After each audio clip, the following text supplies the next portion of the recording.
Hi, I'm Holly from MigraineSavvy.com, and I am here with Mr. Adam Meredith, inventor and CEO of the MigraCore Migraine Stopper. And I'm really excited. We're going to be talking about blue light glasses and migraines. So, Adam, you have some fascinating information to share with me with us about blue light glasses and why they're important, why we need to consider them, especially if we're migraine sufferers. And I think you and I both have the red ones. We sure do. We're going to get to that, though. Okay, so yes, absolutely. Tell us about it. So a lot of people know that migraines are associated with the trigeminal nerve. So if you do research trigeminal nerve migraines, a lot of studies will come up. And you can actually activate, so it's actually the trigeminal nerve that's overly activated that causes a lot of the migraine problems. So blue light in and of itself, and blue light comes from your televisions, from your phones, from indoor lights. So we're surrounded by blue light. Okay. Blue light in and of itself can stimulate the pathway of the trigeminal nerve and overly excite it, which means you're more likely to get a migraine. Oh, right.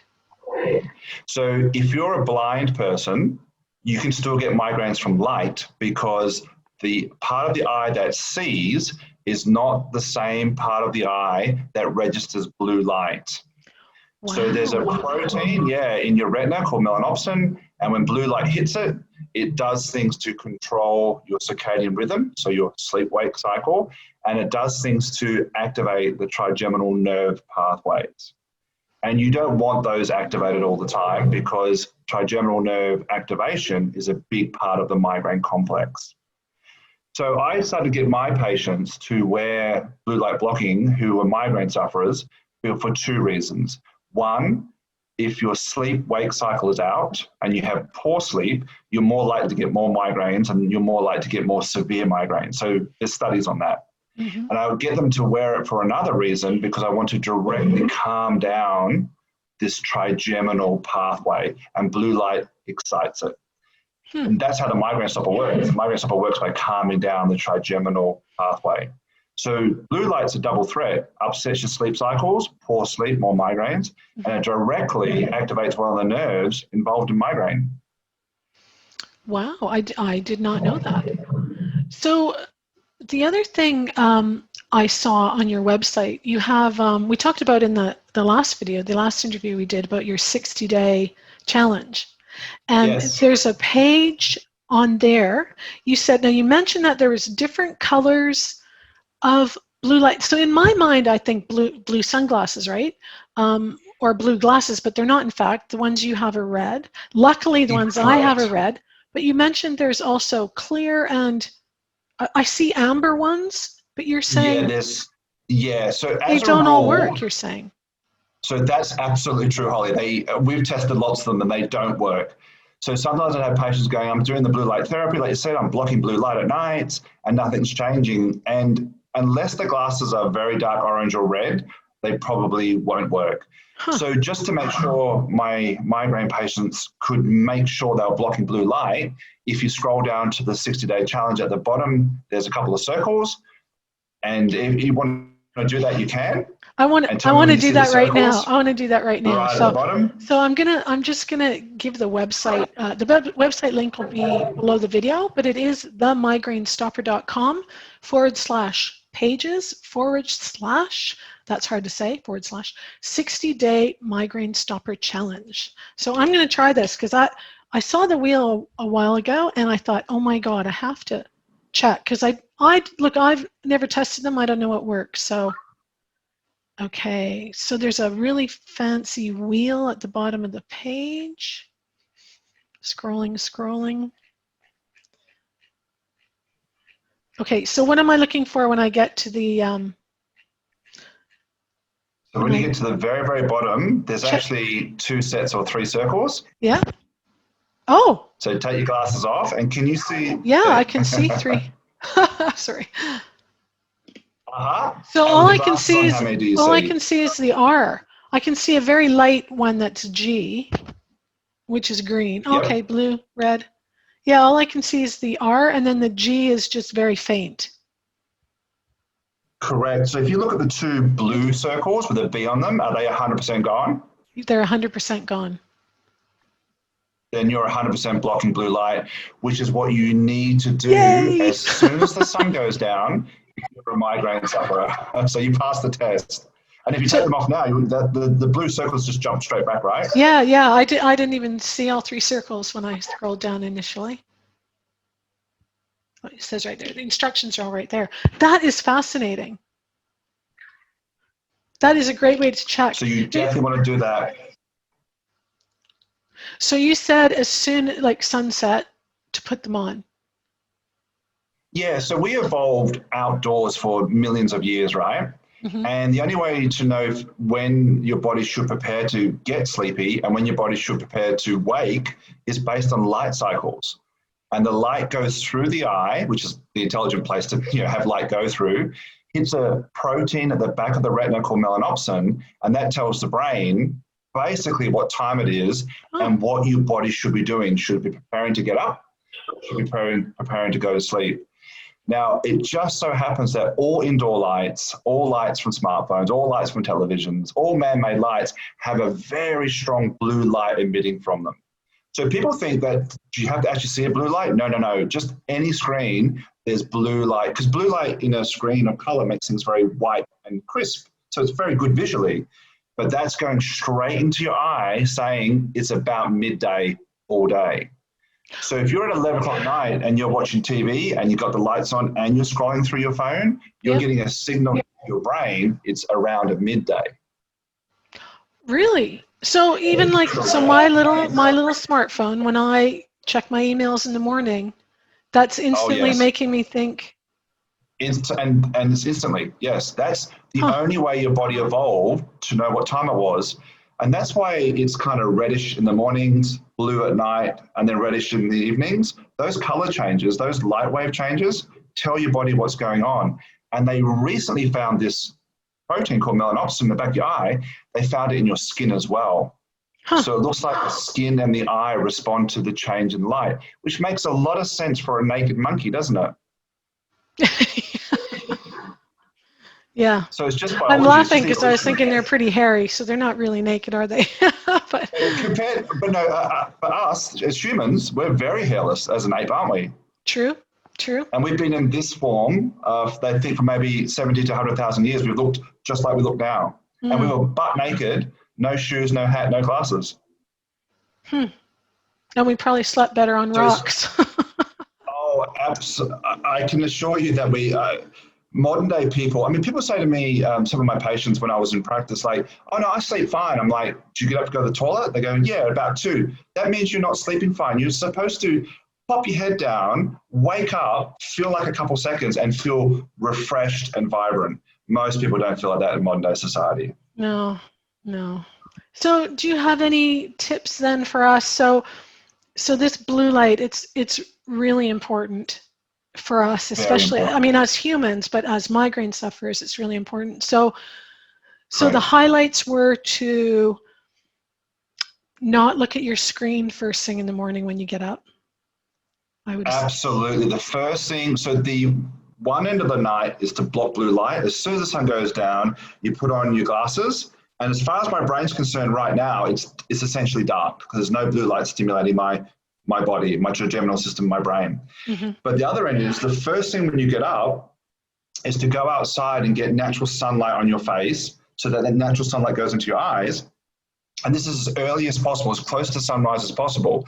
Now, in Australia, there's no UV then, so it's not dangerous. I certainly don't want you to look at the sun, but get sun on your body so that it goes into your eye, again, to tell your brain it's definitely morning, and to start all the hormonal things that you need and all the physiological things that you need to prepare for the day to eventually prepare for sleep. It's all one cycle. And you have to, it's sequential. This happens and this happens, this happens, this happens. Wake, very alert, looking for food if we're cave people, feeling drowsy, sleep. It's a big cycle. That cycle is disrupted. And when it's disrupted, the circadian cycle, we know migraineurs get more headaches more often and more severe. Just from a circadian point of view, do it.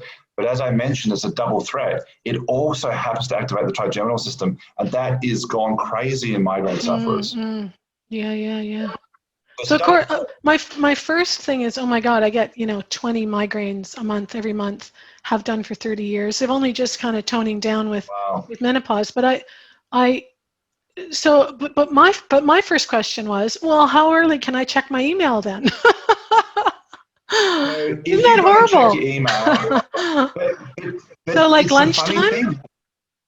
We're addicted to our phones, right? So there's a couple of things. Absolutely. My blue light protector is on 24/7. So I'm not a tech guy, but all iPhones, it's very easy to put it on. So that's a white screen with blue light. It's a very simple button, and now it's an orange screen. You might not see that on the podcast, but it's gone orange. I have it on orange all the time. Go outside, get your 10 or 15 minutes, and then look at your emails outside and have the blue light protector on. Boom, no troubles. Okay, because when that you're makes outside, me happy. Even though you're getting a bit of blue light, you're surrounded by all the other colors, so it helps to mitigate it. But outside, 10 minutes, then check your emails, but have the blue light thing on. I have it on 24/7. I don't have it matched with, I just have it on all the time because we're blue light toxic. We're bombarded with blue light. Okay. So have the blue light guard, would you call it, on your phone, and then is there a blue light guard? I think there's something called Flux you can put on your computer, and then wear the red glasses. Correct. So the red glasses is really easy. As soon as it's dark, they go on your head. And if you do it for a week or two and then you forget, you'll actually realize how much eye strain you're getting from all the lights around you. So I do it myself for health reasons.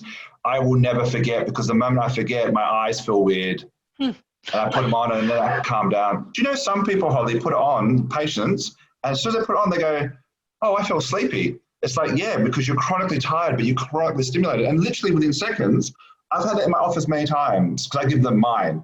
It's like, I feel sleepy already. It's like, yeah, that's how powerful and dangerous this stimulatory light is. And I'll be the first to tell you, Holly, I didn't believe it at first. I was like, light, nah. Let's look at, diet. Let's look at rest. But I kept on hitting articles about light until I became a believer. And then I always biohacked myself. I did the light therapy on myself. Huge difference to my sleeping. And I thought I was sleeping okay, but it's not until you sleep deeply that you realize you're not sleeping very well. Yeah.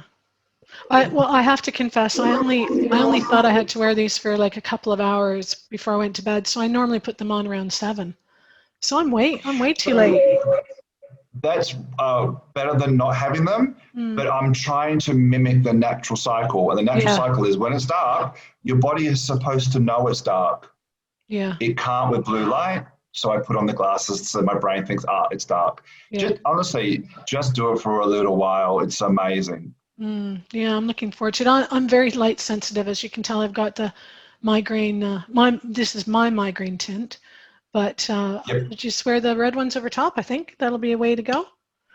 That's fantastic. Absolutely. That is a lot of stuff I didn't know there about blue light. I mean, I knew it affected us, but I didn't know how. So there you go. And also remember when we were kids, it was incandescent lights. So they're the lights that were kind of hot when you touch them. They have way less blue light and a lot more red light. That's why they're hot, because red light, infrared comes out. So they weren't as bad, but then all of a sudden we went to LEDs, which were pure white. So even as kids, we got some red light and less blue. Now we're getting no red light and all blue. So it's changed. And I often wonder, has that caused an increase in migraines or increase in the intensities? I think maybe yes. Years later after studying it, I think maybe yes. Yeah.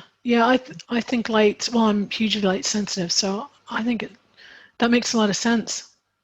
I'll have to look for some studies on that, I think. Yeah. So I've got a few on specifically blind people that get migraine. So they're blind people and they flash light in their eyes, and obviously they're blind, they can't see, but they're recording trigeminal nerve activity. Wow. Yeah, so that's amazing. Your eyes are to look and your eyes are to know what time it is. And you don't think of your eyes as that. I certainly didn't. But your eyes have two functions, to see and to know what time of the day it is so that you can be in sync with the circadian rhythm. It's incredible. But it's actually logical when you think about it. Well, you wouldn't put you wouldn't put it on your kneecap. It's just silly. You need it. Your eyes, look and they take in light. Yeah. So it's amazing. It's simple, but I just tell all my migraine patients, try it and then come have a chat to me. And they're like, I sleep better. Yeah. Well, there we go. That's what we got to do next, folks. The 60-day challenge and try the red lights, the red glasses. I'm 100%. glad I got these just by fluke. I just happened to get red. There you go. Yeah, and they clearly work because you looked at the blue circles and they disappeared. So they're blocking blue light. That's fantastic. That is great that you have that on your website. Thank you. Thank you, Adam. You're very welcome. And thanks again for all your time and everything you're doing to help migraine sufferers. It's just amazing. They're so debilitating. And anything to get our lives back would be great. Okay. Yeah, and as migraine people know, it's not a headache. It's a massive neurological disorder that's debilitating. It's like saying this: I was once cold in a pool and I shivered. I guess I know what it's like to have epilepsy. It's on that magnitude of silliness. It's a brain disorder, guys, and the research isn't there, and it's only medications. And of course, medications give medication overuse, headaches, and it's just horrible. So, as a chiro, I was glad to come up with a nerve modulating device that's safe, you can carry with you, and you can use it whenever you get attacked, and you can use it preventatively. I'm really excited about the Migraine Stopper. We'll have links to that below the video as well. Thanks for watching. If you liked this video, be sure to subscribe to my channel and come visit migrainesavvy.com. Do take care, and until next time, be as pain-free as possible. Bye for now.